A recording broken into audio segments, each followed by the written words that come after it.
You ready? So you have Rosemary, Tyler, Sumner, Lori, Darlene, Gwen, yourself. Okay. Well, we're running late, so the meeting is called to order, and we'll have the secretary now read the meeting notice. The Board of Directors of the School District of the City of Erie, PA will meet in regular session on Wednesday, August 12th, 2020, online via Zoom meeting at 6:00 p.m. by request of the President, John C. Harkins. Roll call. Ms. Pickens? Here. Ms. Sheridan? Here. Mr. Spagel? Mr. Spagel? Mr. Titus? Here. Ms. Cooley? Here. Mrs. Feeney? Here. Mrs. McNair? Mrs. Here. Mc- Here. Thank you. Mr. Nichols? Here. Mr. Harkins? Here. Everybody but Tom, but I assume we haven't heard that he won't be with us, so he may just be needing another minute. The Pledge of Allegiance this evening will be followed by a moment of silence for Barbara Becker, a retired teacher who passed away on June 14th of this year. Richard Ropiecki, a retired engineer who passed away on June 15th of this year. Jeanette Kent, a former teacher who passed away on June 17th. Rosemary Dance Wheaton, a teacher assistant who passed away on July 11th. Jean Shemeni, a retired teacher who passed away on July 12th. Thomas Karapi Sr., who retired as a teacher and passed away on July 25th. Anne Marie Pish, former teacher who passed away on July 27th. Larry Feeney, brother-in-law of Erie School Board Director Darlene Feeney, who passed away on July 28th, 2020. So will everyone please participate in the Pledge of Allegiance and followed by a moment of silence for those people in mind.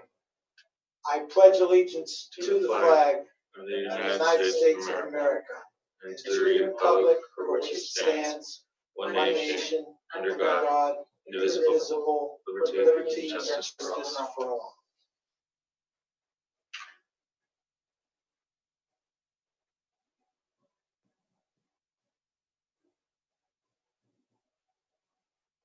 Thank you.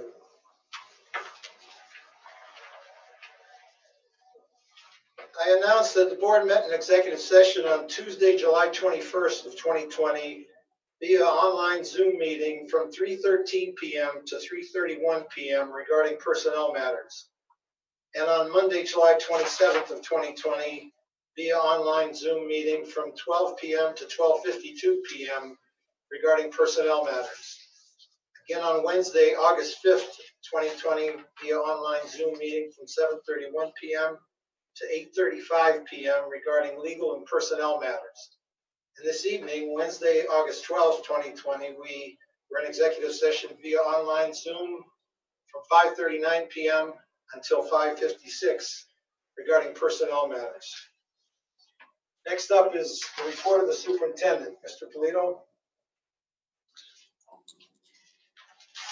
Mr. President, I want to start tonight by thanking our families and staff members for their patience, understanding, and flexibility as we work through the very difficult decisions that need to be made in order to safely start school in the fall. As a reminder, the first day of school is being moved to Tuesday, September 8th to provide more time for the district to prepare. All students except for self-contained special education and career and technical education students will be starting the year remotely.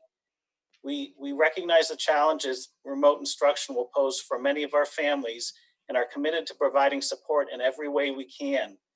Answers to some of your most frequently asked questions regarding technology, attendance, dress code, special education services, and more can be found on our reopening portal at eriesd.org/reopen. Please check that website and our district Facebook page frequently for updates. We've also created a dedicated email address, epsreopen@eriesd.org, to address any concerns that you may have. And that concludes my report, Mr. President. I'm going to throw in a question that's been swimming around in my head and I keep forgetting to mention it. You don't need to give me an answer tonight, Brian, but I just wondered if our television station could be utilized differently and effectively under the circumstances to accomplish something along with the online learning. So just a thought, if and when you want to respond to that. Anyone on the superintendent's report? Okay, may we have a motion to approve and accept and approve the report of the superintendent? So moved. Second. I have a second by Mr. Spagle. Who moved it? Darlene. Okay, Darlene, Mrs. Feeney moved and Tom Spagle seconded. All those in favor signify by saying aye. Aye. Aye. Those opposed? Report is approved. Next comes the hearing of citizens. We've got 3 speakers who requested and will be granted 5 minutes of speaking time this evening. First is Courtney Oblinski, MA, NCC, LPC, speaking on the topic of moving all kids to online school until spring of 2021. Courtney?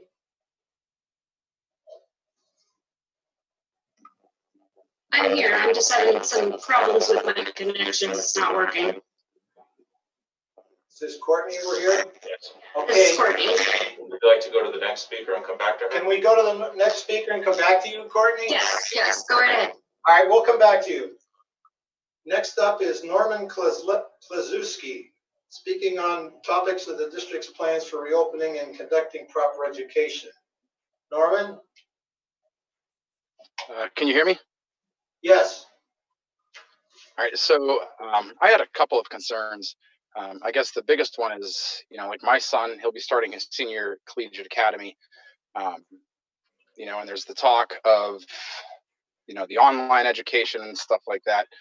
I also have a nephew who is special education, which you kind of just addressed that, so I'm not going to address that issue. I'll look at the website for that. But back to the online education, about a month or so ago, there was an article published in the Times News about how essentially the Chromebook program this past spring was a complete and utter failure. As a parent and an uncle to other kids, what's the plan for that? I mean, are we actually going to this time around, for a lack of better words, hold these kids accountable and make sure that they are getting a proper education? And in a worst case scenario, hold these kids back if they're not, doing what they need to do, or they're not excelling where they need to excel to pass on to the next level. You want to finish with your 5 minutes and then we'll have the superintendent respond. Norman, this isn't really a question and answer period. It's an opportunity for citizens to express themselves. So, Okay, also, well then, go ahead. that's fine. Then I'll turn that into an expression. So instead of wording that as a question, I'll turn it into an expression. As a parent, I find it extremely frustrating that, this past spring, and I get it, this caught everybody by surprise, but there was no real plan for an education. And for that matter, for those of us that work with our children really hard, and do make sure that they excel, and then we had students turning around, not doing anything, and are moving on to the next level when potentially they shouldn't. The other issue that I would like to, express is the fact that by no means do I believe that the school system should be a babysitter. But what are we going to do about parents who, children are young and can't stay at home by themselves, but this parent works first shift or whatnot, and this is not a blame game. It's just, these are, legit concerns that I have as a parent, as a tax-paying citizen, and, so on and so forth. Norman, could you tell us for the record your address? I should have asked you to do that in the beginning. I apologize. 542 East 29th, 16504. That's fine. Okay, do you have any more to say? I'll call on superintendent to see if he has a response, but I'd like to let the other 2 speakers express themselves, and then he can respond to all of their concerns as he hears them, if that's okay with you. Oh, nope. That's all my concerns. All right. Well, thanks, Norman. Please stay with us long enough to hear if there is a response that helps. Roger, thank Courtney, you're welcome. Courtney, are you ready? Courtney Oblinsky? I am here. My picture won't work at the moment. Another technology issue. You're crackling, but sounding better than you did the first time. Well, that's good. Yeah. Can you hear me clear now? Not clearly. There's an echo or a crackle. You want to give it a shot? Yeah, I'll give it a shot. So my concern is my son, he was... Courtney, give us your address quickly, please. Oh, 1762 West 29th. Thank you. So my concern, my child's going into 8th grade. My big concern is distant learning for him is a big epic failure. We even tried over the summer for extra tutoring, and it did not work with him because of his learning disabilities. But we are trying to get him into a better high school other than Erie High. We want him to go to collegiate. And so if his GPA cannot be brought up or he cannot do something musically to get into that school, what are you guys doing to make sure now that the current 8th graders going into 9th grade can still have that option and reach that level? So that is one of my concerns. The other concern is that you guys are making them, the middle school and the high school, stay online until possibly 2021. It doesn't sound like you guys are even going to negotiate or think about if I attempt to try to convince you guys to let them go back to school. But as I was listening to the meeting last time you guys had it regarding the ventilation problems, it sounded like that the architect was already saying that even the schools in the red could have that adequate ventilation. Even if they open the window, and one of the concern was the cold weather. And so at this point, our weather is great, and it probably will be almost into the end of October. That would at least give some of our kids the opportunity to be in school, especially such as my child who struggles with the online learning. Get them in school and then figure out an issue, what you could do to supplement. That gives you more months to supplement something that would be able to keep them in school during the colder weather. But I feel like if they're saying, the architect is saying to you guys that we can't, it's okay as long as the windows are open, we should start on and be in person. And that shouldn't hold us back. And just because of the possibility of when the cold weather can come, because you guys could shut the schools down just because of one case that, for 2 weeks. So I don't see, if you're ready and prepared for children for online or in school or hybrid, then we should just go ahead and start that. So I want to know where that is with the ventilation system. And then,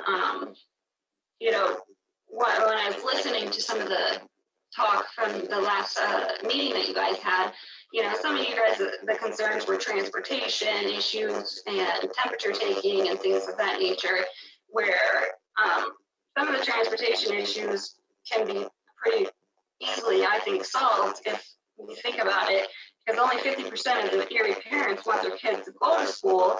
That means, you might have to get your kid up earlier for school because the bus driver might have to do a second route, something along those lines. But then you have to factor in that a lot of parents drop their kids off. So of that 50% who do want to go to school, you're now looking maybe at 35% of those kids on the bus, and another 10 to 20, it could be variables of parents dropping them off. So because, of that situation, I think that that's something that could be figured out with the survey, saying, okay, which kids are going to school using the bus system, which ones are getting dropped off. And if they don't respond, then they have to find their own way to school. Of that 50% who want to go to school per the survey that we did over the summer. And then you make that decision in that way you can come up with a bus route. With the temperature taking, I heard somebody was saying concerns about, we have to add more staff, or it'll take too long in the morning to take all the temperatures for these kids. And when Strong Vincent had an issue with the school buses, they had teachers, a teacher or somebody ride that bus in the afternoon because of behavior issues. So we put a teacher or a staff member in the morning instead of the afternoon. And before that kid gets on the bus, you take the temperature. Then if they have the temperature, then you send them home with the parent's expectation, which is just where you put that on their shoulders, is if your kid has a temperature at the bus stop and you're not there, they have to go home, then we're going to hold you accountable. So either they get to walk home depending on their age, or they get to be, OCY gets to be involved, so we can start making sure the parents are held accountable. When the parents are dropping off kids at school, that percentage, Strong Vincent did the thing, it lasted a week, but that was for the whole school. Again, we're just talking about 50% of the school attendance. They did a thing where we had to pick up for our lockers, the kids' lockers, and that went relatively smoothly. They came to the cars and put the boxes in. So, what was that? Can you wrap it up? That's 5 minutes. Can you just finish up, please, as best you can? I mean, in general, there are ways that we can get around these and not have to worry about anything that seems like it's like a big hurdle for everybody. So those are my main concerns and questions I'd like to see what we can do to get answered. If you could stick around a couple more minutes and allow the superintendent to respond to those concerns, and hopefully you heard them. There was an electronic problem, but I was able to hear you, and he's a younger person.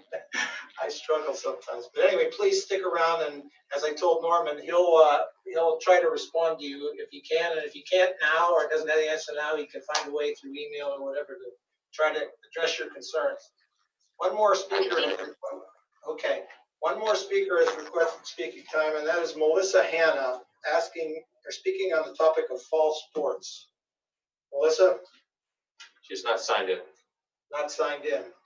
Okay, Mr. Polito, did you happen to jot down the questions and concerns of Norman and Courtney? I can address some of them. I know Do your best. we can start with the virtual instruction for this year. That is certainly going to look much different than it did in the spring when we had 2 weeks to pull that together. Our instructional team has been working very hard to develop a program that is much more interactive and engaging, where the students are going to interact and work with their teachers directly. Much of that information, again, can be found on our website, on the reopening portal, and in the FAQ document. Again, there was a couple concerns about the ventilation. Certainly I wanted to make every effort to bring students back, but the ventilation issues were such that we just didn't feel that we could risk doing it. Keeping the windows open does provide some adequate ventilation in the summertime. But even with that, all those buildings still need some additional adjustments to their ventilation systems in order to make that work, including the high schools and middle schools. So it's not as easy as just bringing people in and having the windows open. The last one I think I might be able to address is transportation. We looked at all types of different runs to bring the students in. The problem is that we have some, staggered schedules here with the middle school and high school and elementary, and a limited amount of time and a limited amount of manpower to bring everybody in at the same time, and we don't have the capability to do many multiple runs in the morning and the afternoon and get the kids there on a timely basis. So again, I would encourage all families to please continue to check that portal. If you have any specific questions, please email them to us with that address that is in the portal, and we will get those answered and added to the FAQ as we develop it. Thank you, Mr. Superintendent. So Norman and Courtney, I'd ask you if you want to continue observing the meeting, could you switch now to the YouTube method, and that will allow us greater electronic efficiency. Next up is report of committees and liaison. Are there any? Hearing none, there's no unfinished business. We'll go to the new business. May we have an all-inclusive motion to approve the new business and the supplemental new business this evening?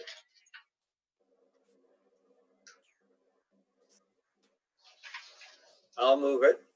Okay, moved by Mr. Nichols to approve the new business and supplemental. Is there a second? I'll second it. Okay, there's going to be need for discussion on a couple of things. I promised Angela that we'd continue the discussion on the health and safety concerns, and I believe that would properly come under item 7.04, Mr. Solicitor? Yes. All right, so that's there. And I see that there's a separate vote requested by Darlene on a specific one. I don't know which number that is.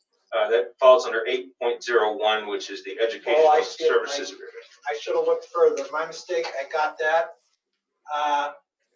We can have questions or comments. Nothing else was separated, so we can have questions or comments on anything else. I just want to mention briefly on an upbeat note that a while ago, some citizens approached us with asking for our blessing to allow them to initiate a fund drive to upgrade the Fred Voletnikoff sign at Peach and Chestnut. And we gave our okay, and they went ahead and sought and got entirely through private contributions enough money to accomplish a good job of replacing that sign, which is 30 years old. The old sign is going to be preserved because it was originally created by tech students. I believe it was Tech Memorial at the time, the art students, so that's going to be preserved. And the new sign will probably be ready by the end of the month. And it had been hoped that Fred Voletnikoff would come to Erie and participate in a ceremony and involve the student body and launch an effort to help us upgrade the field facilities there. But the pandemic intervened, and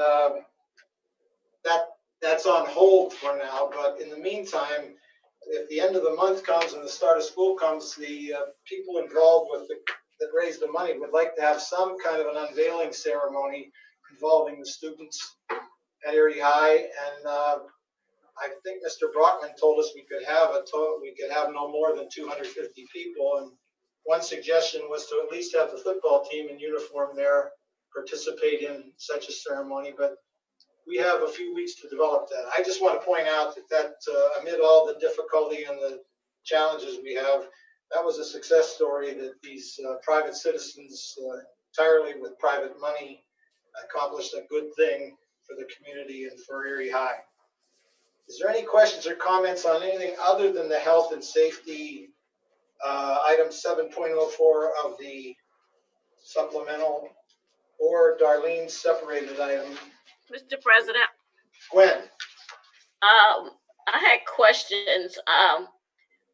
621, that service agreement with Yardmaster. I thought our people did the work on the yards. What does Yardmaster do the work at? I'm Neil. Landscaping Management Division. Yeah, Mr. President. Yes, Brian, Neil. Ms. Cooley, I at least wanted to bring it up so I knew what I was referencing. Some of the areas that we have, such as the hills behind Strong Vincent, and then there's a couple of other places throughout the district that we contract out with them to do, and we have been doing so for I think the last I think it's 5 years.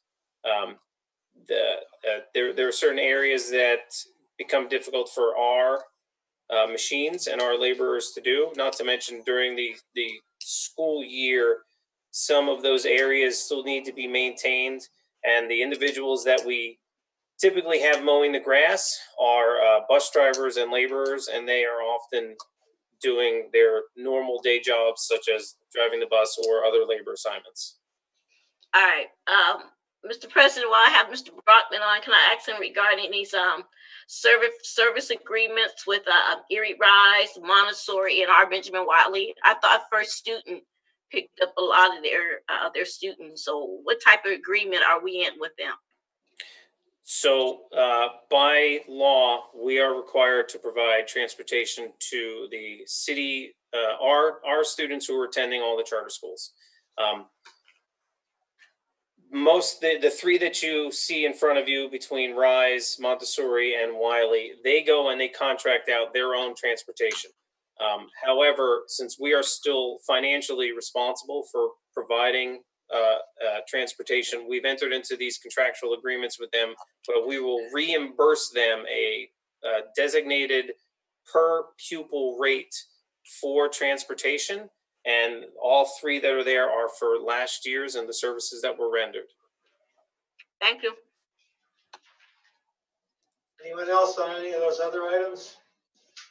Mr. President, are these Yeah, items that we're talking about, including the sports? I haven't really heard anything about the sports programming in the meetings. I didn't know if this was the appropriate time for that to be discussed. I don't see a resolution with sports, Angela, but I'll ask the solicitor or the superintendent, and if not, we can discuss it at another point of the meeting. If we're not. Well, I can wait until if somebody just makes me aware of the appropriate time, if it has another resolution. I just want to make sure that I get a chance to ask some questions when that time comes. Okay, let's make sure that I'm not correct, that I'm not wrong, that there may be something in here. I'm asking the superintendent and the solicitor if there is any action to be taken in this new business on sports. Mr. President, if I may, the health and safety plan that is before the board today does not include the athletic plan. That was not changed. So there's nothing under this relative to sports. If that is a question that Ms. McNair has, it should be addressed under any other matter. Okay, when we get to any other matter, Angela, you can bring that up if you want, but there's nothing tonight in the new business that's going to be acted on by us relating to sports. Okay, I'll ask. Okay. At the end. I'll ask at the end. Okay. There was something now that school safety plan is there. If anybody, Angela, I know you were interested in wanting to comment on the school health and safety plan for the 2021 school year. That's we voted on. Okay, now is the time to talk about that? Yes, yes. Okay, and I know some people that are watching right now did not see the committee meeting earlier, and I know that some of the things that were addressed that I asked were about how many students would be attending, and as far as the special needs students that will be in the building, what are the sanitation things that we have? I know we have a sanitation plan that's listed on the website, but just, I talked about like the hand washing and the hand sanitizer stations.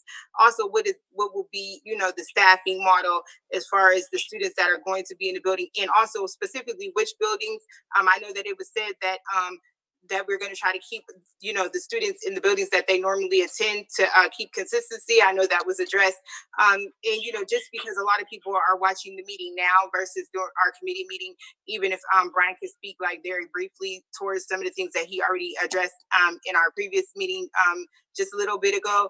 And then my other questions would be, just as far as the health and safety plan, are we prepared with, the gradual increase of students if we're bringing back the elementary students in November? How are we going to bring them back safely? I know, a lot of things that we discussed are answered in the plan, but just to touch on that. And then also, what happens if with the health and safety plans, if things in general, if things, with the increased rate of numbers at this current time, we don't know if things are going to get better or worse. So is there a plan if things were to get better? Are we going to not just bring the elementary school students back, or if things get worse, what is our health and safety plan if numbers start to increase more in the city?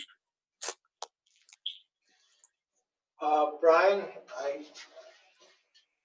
So I guess starting with the special needs students, I believe, and Angie, correct me if I'm wrong, you said about 350 students total is the population. That's correct. And that's if every student selects the option to come in.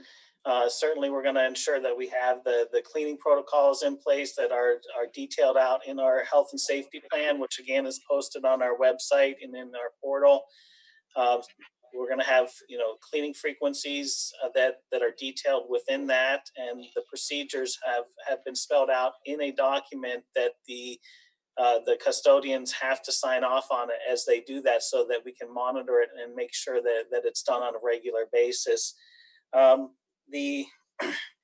far as bringing students back again, right now, certainly the case counts are slowly rising here in the city, and I think Mr. Nichols, the spreadsheet you shared with the board earlier today on the zip codes is a good one for us to continue monitoring that to make further recommendations as far as bringing students back.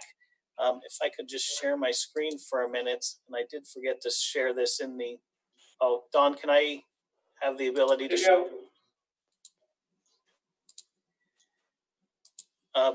Just this week, the state did come out with a new way to evaluate whether or not schools should return. It puts together some specific metrics, and you can see that the chart on the left actually has that. So what they're looking at is the incident rate per 1,000 residents for the last 7 days and the percent positivity rate. So you can see that when the level of community transmission is low, that means less than 10 incidents per resident per 100,000 residents, and the positivity rate is less than 5%. They're recommending full in-person or blended learning. For moderate, it's 10 to 100 incidents and 5 to 10% positivity rate, which again, that's where we are as a county right now.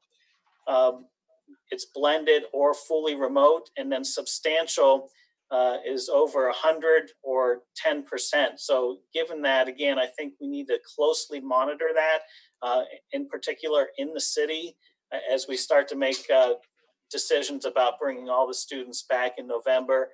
Again, the metrics, they're going in the wrong direction right now. So it certainly does have me concerned and worried that when we get to November and actually have those ventilation issues addressed, that we may still have to continue remote education at that point.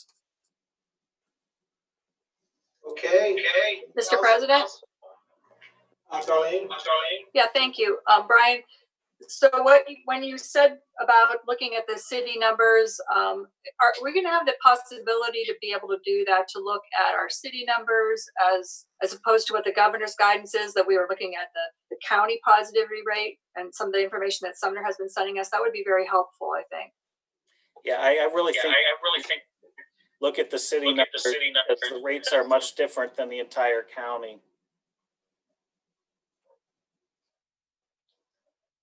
Okay, is there any other? Can I follow up? Is there a way to add that later to our plan, that we might be looking at using a metric like that? Do we have to put that into the plan? Mr. Watt, weigh in on that? There's not a specific place in the plan for that. However, we could put some language in at a later date relative to what metrics we may consider to bring students back to school. I would suggest that as the data and the reporting continues to evolve, that we consider not being too hard-lined with choosing one data set or another, but identifying which data sets we would use to inform decisions. Mr. President. Rose? Brian, Darlene, I know today they had a news conference with Kathy Dahlkamper, and they were talking to the Erie County Health Department, and they are developing a system for the individual school districts to look at their data and to make their informed decision. So they're just doing it now. Mr. President, Angela? I don't know if this is the appropriate time. You can let me know if it is or is not. But another concern of mine, and I know as far as health and safety, that means also in the returning of the students to school. And my concern is with the remote learning.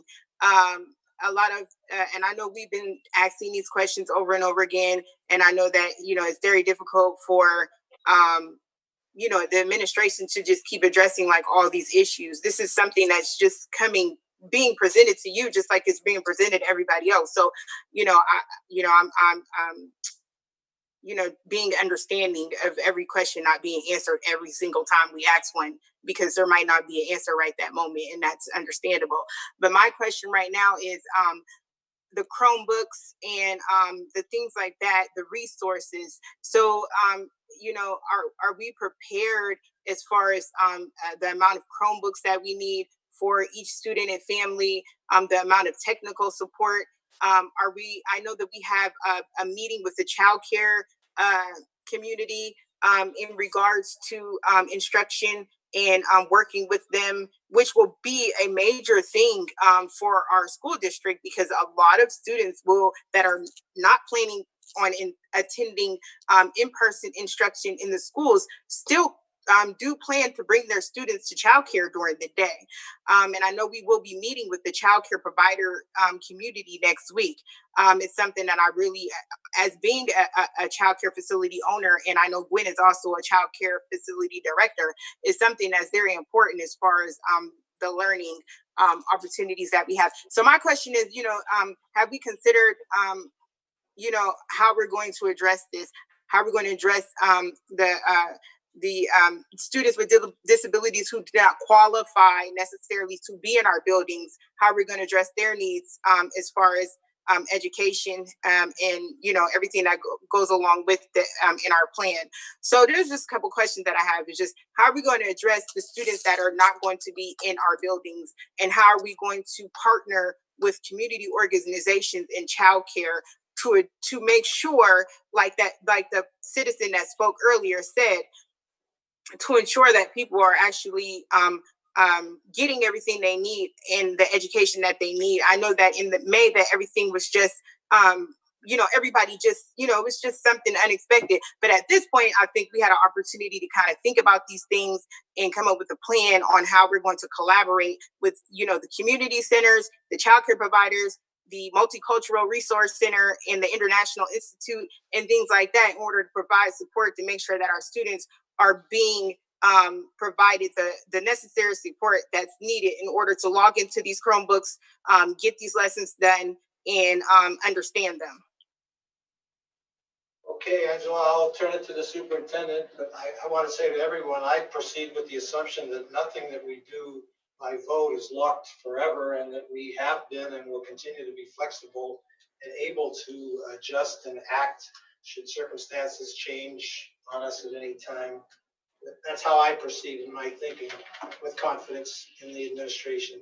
I would ask the superintendent if he has a response to those questions and concerns from Mrs. McNair. Sure. So our focus over the last couple months has been really developing this health and safety plan. We didn't get into the details of some of these things like the Chromebook distribution until we had the health and safety plan approved, so that once we have the direction from the board on what we're actually going to do in the fall, now we've over the last week started shifting to more of those detailed type plans, like the distribution of materials and the distribution of Chromebooks. The district has a reopening committee that is convening now on a regular basis. We're meeting on Friday.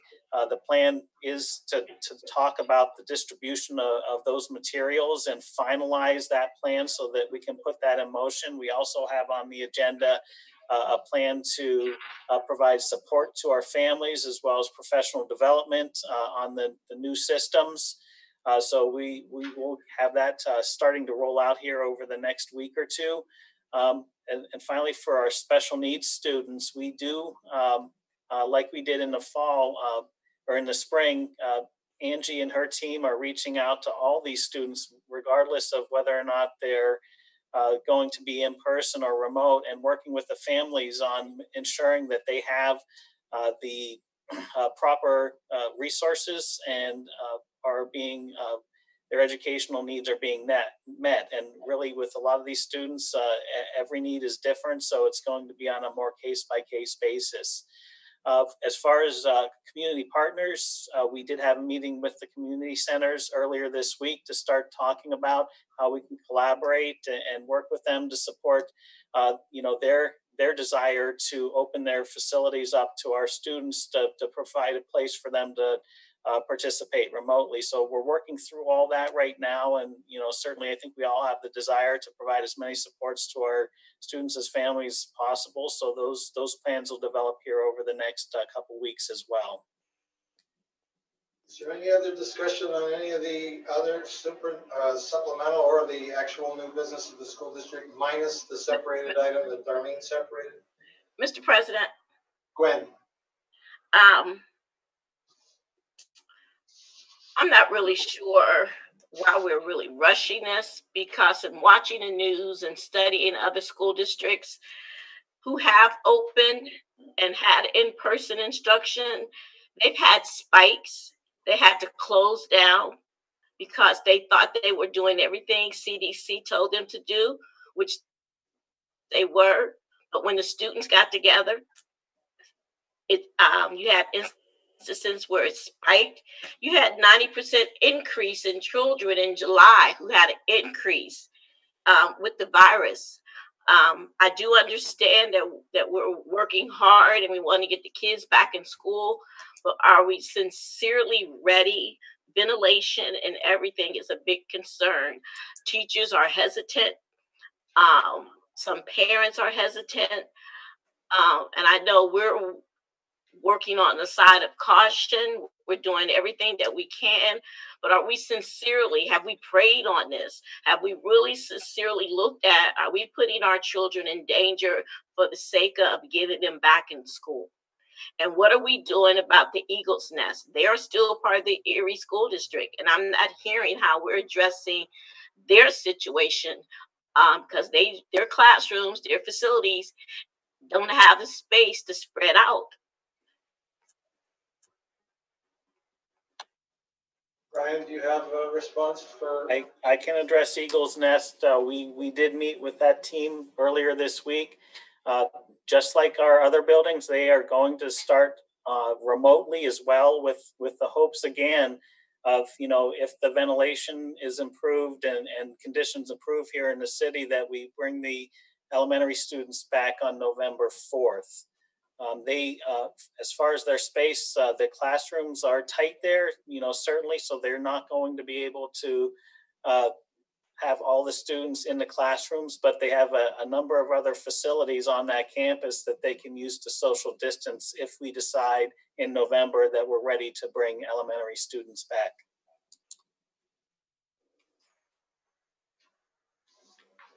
Okay, is there anything else on the new business? Mr. President, I know we've been talking about ventilation and the superintendent touched on this, but I think it's very important that the community know where it looks like we are on this community spread situation. Within the city in the last 8 days, we're at 8.5% positivity. So we're well into the yellow. For example, Fairview is at 3.1%, so much lower. They're in the green. So we're in the yellow.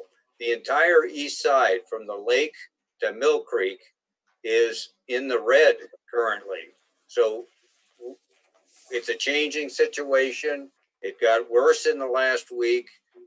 We're watching it, but I share Gwen's concern about sending particularly the special needs children back into the classroom when we have this community spread problem, which is the largest problem.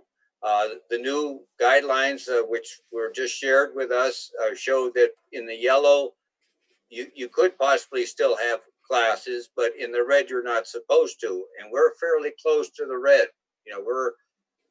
We're at 8.5, over 10 is into the red. So we may have to adjust our plan one more time. It's in a state of flux. We want to err on the side of safety.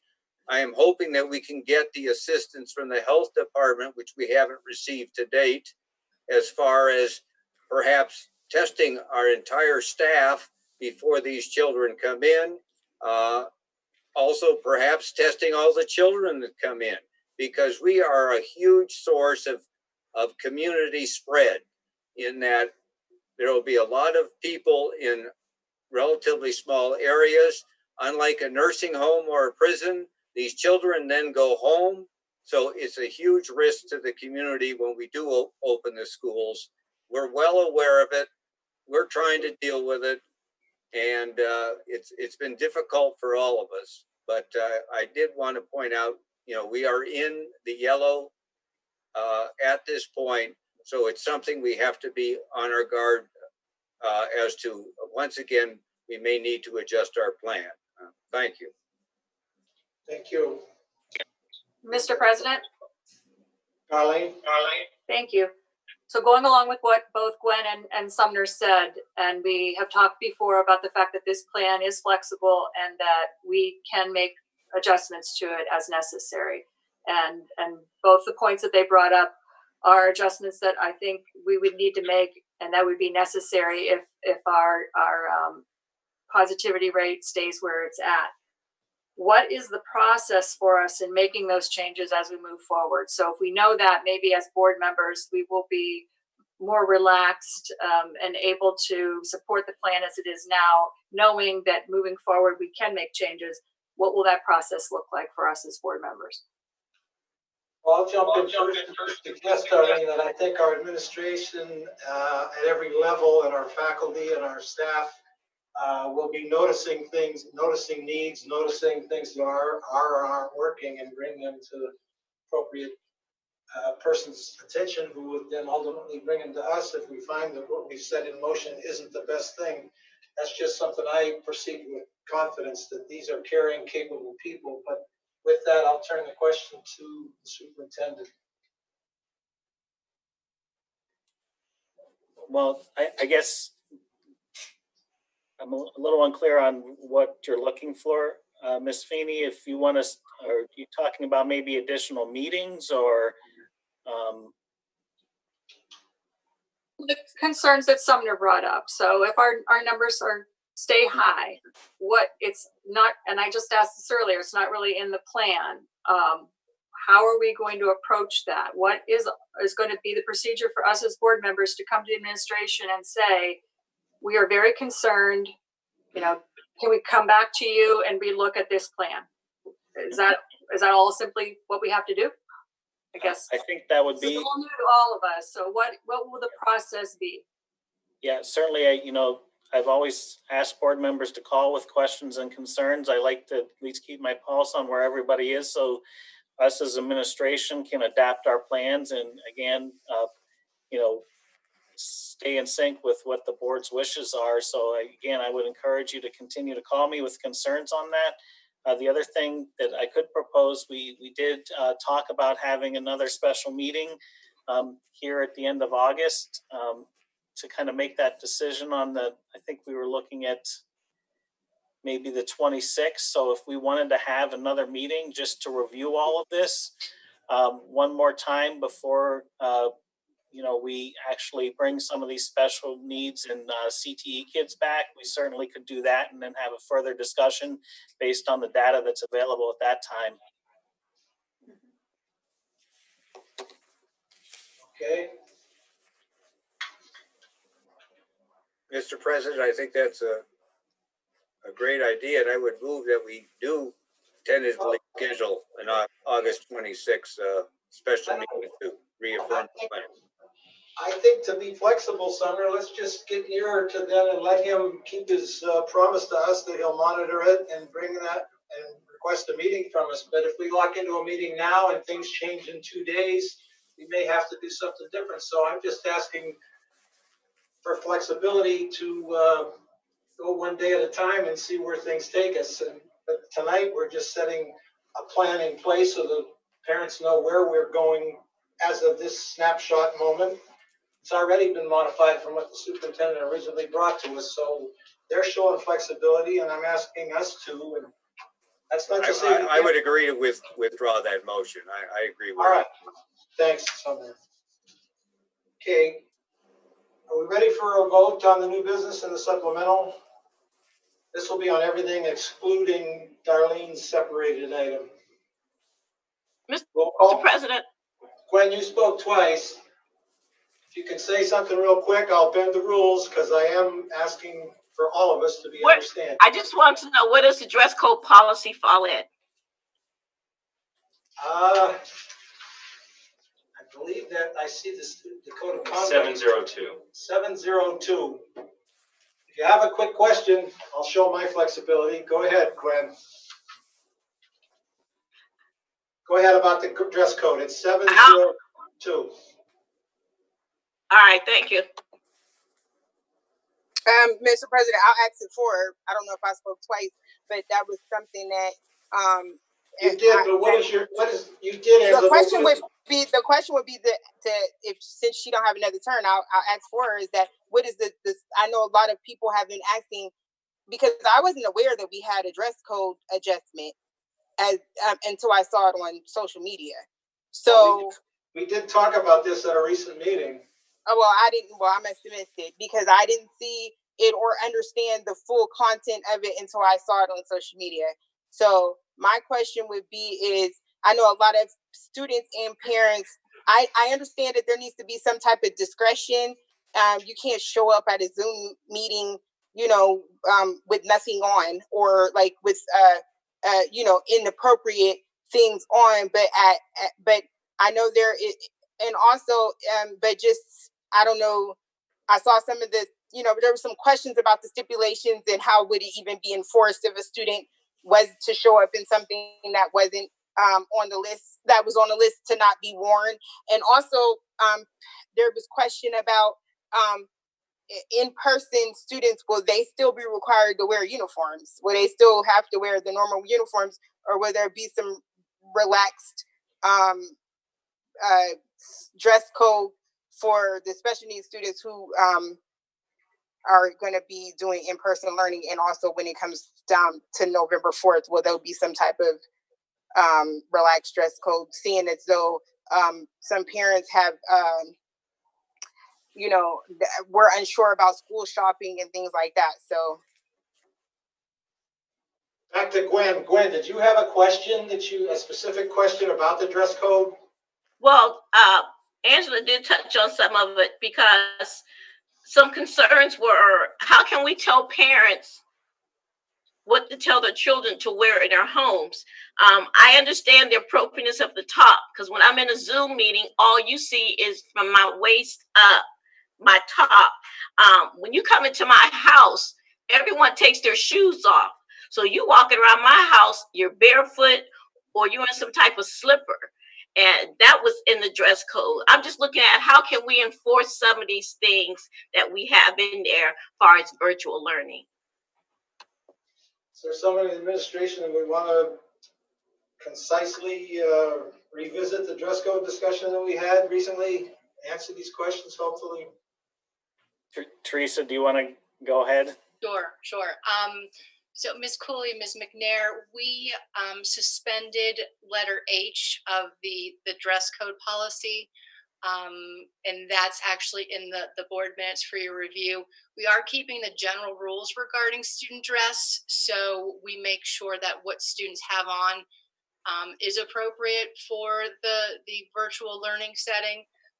Most likely, like you stated, it's probably going to be just making sure that students have appropriate tops, but we are not requiring the khaki pants, the Docker pants, the solid color shirts. We're just asking to make sure that students are being appropriate in the virtual learning environment and at school as well. Thank you. In my copy, that wasn't stricken. Okay. So that just to be clear, in person, as you said, in person as well. So in person, they still can I know that the older kids can wear jeans, but are the younger kids able to wear jeans, or is there okay, all right. Can we have a roll call on the new business and the supplemental at this time? Mr. President, Tom, just real quick, and I know that what I'm saying is about to fall on deaf ears. I certainly understand that. And there's a whole lot that I support in new and supplemental business here.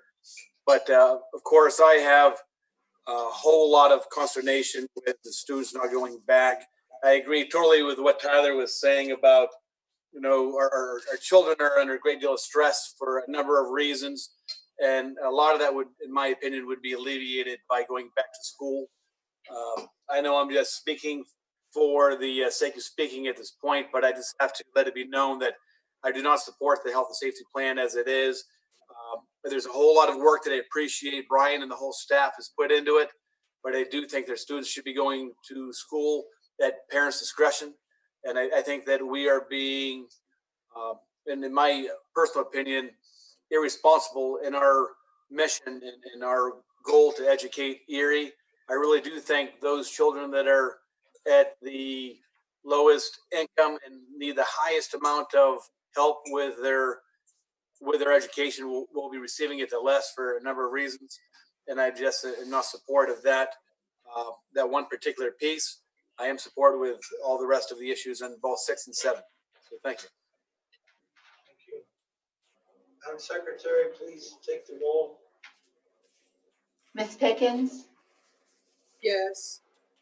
Ms. Sheridan, Yes. Mr. Stagel, No. Mr. Titus, Yes. Ms. Cooley, Yes. Mrs. Feeney, Yes. Mrs. McNair, Yes. Mr. Nichols, Yes. Mr. Harkins. Yes. Next is the item that was separated by Darlene. I would take the interpretation that we moved it and it was seconded along with the other new business, but I'll ask the solicitor if I'm correct on that. Otherwise, we need a motion to bring it to us, or it would be a number. I do believe that we need a motion and a second. All right, do we have a motion and a second to act on item 8 of the new business of our agenda, which is educational services agreement with Mercyhurst University for autism support services at Jefferson Elementary School for the 2020-2021 school year? To discuss this and decide whether we'll act on it, we need a motion to move it. Motioned. Okay, moved by Tyler. Is there a second? Second. Was that you, Darlene? Yes. I think it was Rose. I did too. Rose? Yes. Okay, second by Rose. Now we can discuss it. So go ahead. Who wants to express themselves? Well, since I separated it, Mr. President, may I Yes. speak to it? Yes. So at our committee of the whole last week, we talked about the fact that we were going to eliminate the SERVS program for this year because we wanted to limit the number of students, the number of people that were in our building. And then a little bit later in the meeting, we talked about this proposal, which is with Mercyhurst University for our autistic support program. And it's a good program. I'm not saying that I'm not approving it because it's a faulty program. It's a good program, but with our numbers being down, we will not be servicing all of those students. I guess I just don't see the need right now for us to be bringing more adults into the building to service our autistic support students and expose our autistic support students to more people. I realize it's not a large number, but again, and Neil, I appreciate you sending me the information. Mercyhurst College or University does have a good protocol in place. But I still, again, I'm erring on the side of caution here that I want to limit the number of people that we have in our buildings and that are face-to-face with our students. So what I would propose, though, is if there would be a way to modify this so that maybe we could start this in the second semester when we bring all of the students back, if that would work for Mercyhurst University.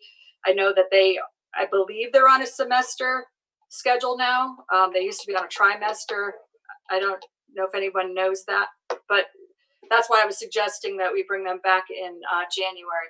Plus, there's a cost to this program for us too. So we would be having some cost savings. So that's the only reason that I'm bringing it to the board's attention. I, in good conscience right now, don't feel that we should be bringing extra or more adults into the buildings. I also don't really think that we should be entertaining having student teachers at this point right now either. We can do it remotely, but bringing more people into the building again is increasing our risk for our students being exposed to COVID. If we allow Mercyhurst University to come in, then I don't see where we can be saying no to Edinburgh or no to Gannon or the other higher education institutions that might want to have their students come in for learning experiences. I'm told Angela McNair requests to be heard. Yes, I did request to be heard. And no disrespect to you, Darlene, but I totally disagree with saying that Mercyhurst should not be in our autistic support classrooms. They set the tone for those classrooms, their behavioral plans, and the staff that comes in from Mercyhurst and the teachers that come in are training our teachers to work with these students. And as a parent of two children who have autism and they are both in those classrooms, I 100% disagree with cutting those services. Those services are a part of those students' plans. Those people help do their IEPs. We sit in the meetings with them. It would be a disruption of their consistency in their education. And it would be a very terrible thing to disrupt those services in the autistic support room. That would just be saying that, they help plan their whole day, their whole behavioral and educational setting and how things are done in those classrooms. And I just can't even imagine even bringing this to the table and saying cut these student services that need them so greatly, and they provide so much insight in how these students learn and their support, their ABA program with Tom Kitchen and things like that. There's no way in this world I would support. If that's the case, then don't even open the classrooms up if you're not going to have Mercyhurst in there participating in their plans as they have participating in these students' plans their whole school career. They're just as important as the teachers in these classrooms. There's no way that I would agree with that. And I don't care if anybody on this board don't like me and just choose to always disagree with what I say. I'm going to stand by what I said, and it would be a cruel thing to take those support Mercyhurst out of the autistic support classroom when they have been a constant in these students' learning career throughout their whole time of being in classrooms. You might not have as many different people in the classrooms as you normally have, but Mercyhurst provides a very different service than Gannon or Edinburgh or anything else in those autistic support classrooms. And I would very much advocate against, and quite frankly, would be willing to go to bat against the school district if you take them services away from my children and the other children who receive those services from Mercyhurst. Angela, I greatly appreciate and respect your opinion. So if I was not aware that they were doing all of those services, and I was just looking at the safety of those students and their exposure to COVID. So if you are telling me that you believe that that risk is worth it, then I certainly would respect your opinion on that, because you have more experience with this than I do. So thank you for expressing your opinion. Mr. President. Just a minute, Tom. In each case, you both have a right to the opinions you expressed, and the administration wants to do this, and that's why it appears before us tonight. So everyone has a right to their opinion on this. Tom? I'd be interested to know if this program, which I'm in support, and I do agree with Angela, if this program and any other similar programs provide the services that we think we need all these 93 or whatever the number was, teacher assistants. I mean, if we have a lot of these other people coming in, do we need all of these teacher assistants? I'm just curious about that. Ryan?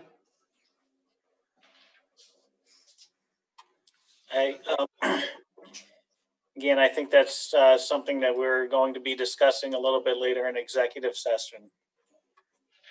Mr. President? Tyler? Yeah. I guess I just listening to my colleagues present. What I hear Miss Feeney saying is not that she wants to cut the program, but that she is concerned about the COVID risk and was simply asking if there was a way that we could accommodate and acknowledge that risk and exposure without necessarily losing the program or the supportive services that they bring into the classroom. What I heard Miss Feeney asking, and maybe I'm incorrect in this, but what I heard her asking was just, does it have to be the way that we're laying it out in the plan, or is there a way to accommodate and make sure that we're keeping everybody safe without losing the fidelity of the model that Mercyhurst students are bringing?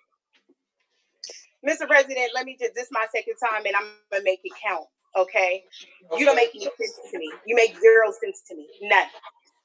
Like I said, if you're gonna take the services that are providing instruction, behavioral consultation, classroom adaptation, as far as even down to the picture board cards that these students need to communicate, that's all funneled through Mercyhurst staff. Those people might not even come into those classrooms every day, but that support needs to be in-person support. That is the whole reason why we're even talking about sending our special education students, and so that they can have the support that they need in the schools, such as their speech, their occupational therapy, their physical therapy. And this is a therapy that's included. I don't even understand why it was separated, because these services are just as much as necessary as the teacher in the room. As a matter of fact, these teachers rely on Mercyhurst consultation services and their plans that they help write in order to even instruct these students. We hear from the administration about the concerns that Tyler interpreted Mrs. Feeney's concerns. Mr. President. Teresa? Teresa, I'm going to ask Mrs. Kanaki to come onto the call and explain what this program consists of, so everybody has an understanding. Thank you. Okay. So we've had this program in place since 2012 with Mercyhurst University, and there were a few different reasons why we entered into this partnership with them. First of all, it's because Mercyhurst is a renowned expert nationally in applied behavior analysis, and that is considered best practice in working with students with autism spectrum disorders and also other students who have significant disabilities. So we knew that we could benefit from their expertise. Another factor was that we felt we could build our bench this way, because how this program works is graduate students who already are special education certified come in. They are trained, by Mercyhurst in applied behavior analysis, and the graduate student, one of them acts as the teacher, and the two other students act as the assistant in the program. And then for 2 years, that person is there, and then they are succeeded. Well, I should say for 1 year, one of the people is the teacher, or two, I'm not positive. Angela, help me out with that if you know. But 1 or 2 years, one of those graduate assistants acts as the teacher, and then they are succeeded by one of the graduate students. When they graduate, they're succeeded by one of the graduate students who acted as the assistant. So there's some consistency there in the programming. But Angela's right in that they do more than that, because they do provide a lot of modeling for our staff, behavior consultation. And as I said, we're building our bench because we have hired several of those people over the years, so that we have people who are coming into our programs who already have, that knowledge base and that experience that we need for people working with our students that have significant disabilities that they sometimes don't get, depending on what program that they're coming out of, what teacher prep program they're coming out of. They may have not had that intense type of training and education. So for students with significant disabilities. So that's why it's really been an important thing for us, and it's been very beneficial.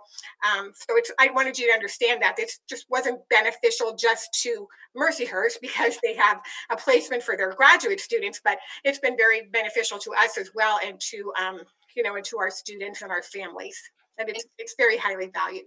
Andy, can you express the safety concerns that Tyler was questioning, though? Are we doing all that we can and as much as we can, as best we can in that area? Well, I know that they are, following all of the CDC guidelines. I know that the Dar, you had asked about that too, about how long they would be here. Two of them are from Erie. One of them is from another area in Pennsylvania, but they all will be here several weeks before. Well, they're, I think as of this coming week, they all have to be, not, if they don't live on campus, they still have to be here. So, they're going to be here substantially in enough time that we don't have to worry about quarantining or anything like that. And I know that they have to, daily, they get screened and they do the temperature checks and, all of the other things that have to, that everyone else has to follow. I don't know if that helps or answers your question, but that much I know. Mr. President. Darlene, you've spoken twice. I'd like, if you want to make a quick comment, I'll bend. I do. I guess I should have done my homework before I separated this. I separated it very quickly. I feel that I reacted too quickly. I appreciate all that Angela has told me about how helpful this program is, not only to her students, but to the autistic support students. Certainly, I am a great advocate of students with disability. Anybody that knows me knows that. So you've already changed my mind. And so I don't know if we need to have more discussion on this. Okay, so that's what I wanted to say. I just have one question. Tyler first, Sumner, then you. Sure.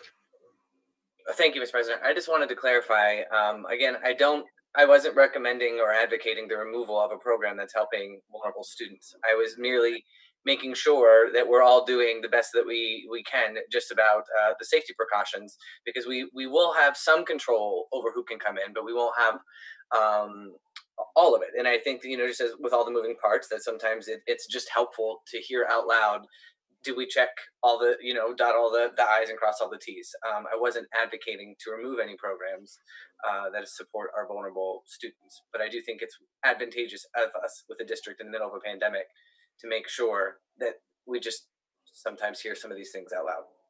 Okay, there was no harm done in separating it and having this discussion. All these points were valid, and I think it's magnanimous of you, Darlene, to have listened and shown flexibility that I'm always hoping we all have. Sumner? My question is just to complete this discussion for all of us who weren't familiar with this. What is the cost for the program annually? If it's only 3 students, I would assume it's a fairly modest cost. Mr. President. Tim? Walker? The fee is outlined in paragraph 5, indicated at $72,870. Did you hear that, Senator? Yes, thank you. Okay. There's no further I would move we approve it. Okay, if there's no further discussion, we'll have a roll call on this item. Ms. Pickens? Yes. Ms. Sheridan? Yes. Mr. Spiegel? Yes. Mr. Titus? Yes. Ms. Cooley? Yes. Mrs. Feeney? Yes. Mrs. McNair? Yes. Mr. Nichols? Yes. Mr. Harkins? Yes. I just point out that went as it should. The administration had an interest in bringing a proposal to us. We separated it because it was considered important. It was discussed responsibly and then acted on. So that's the way it ought to work. Congratulations to us. Approval of minutes for June 10th and 30th of 2020, attached electronically to the agenda. May we have a motion to approve those minutes? So Moved by Mr. Spiegel. I'll second it. Second by Mr. Nichols. Discussion? All those in favor signify by saying aye. Aye. Those opposed? Minutes approved. Bills and payrolls. May we have a motion to approve the bills and payrolls as outlined? So be it. Mr. Spiegel. Second. Moved by Mr. Spiegel, second by Gwen? Yes. Okay, discussion? Roll call. Ms. Pickens? Yes. Ms. Sheridan? Ms. Sheridan? I believe she left the meeting. Okay. Mr. Spiegel? Yes. Mr. Titus? Yes. Ms. Cooley? Yes. Ms. Feeney? Yes. Mrs. McNair? Yes. Mr. Nichols? Yes. Mr. Harkins? Yes. Report of the secretary. May we have a motion to accept and approve that? So be it. Moved by Second. Mr. Spiegel, seconded by Darlene Feeney. Discussion? Roll call. Ms. Pickens, Yes. Ms. Sheridan, Mr. Spiegel, Yes. Mr. Titus, Ms. Titus, I'm sorry, All the above, yes. Ms. Cooley, Yes. Mrs. Feeney, Yes. Mrs. McNair, Yes. Mr. Nichols, Yes. Mr. Harkins. Yes. I remind you that we left some things hanging in executive session, and we'll get to that, but then there is no award on bids this evening, nothing to be awarded. We do have the one item on the agenda, which is any other matter for discussion by the board, and I noted that Angela McNair wants to talk about athletics there.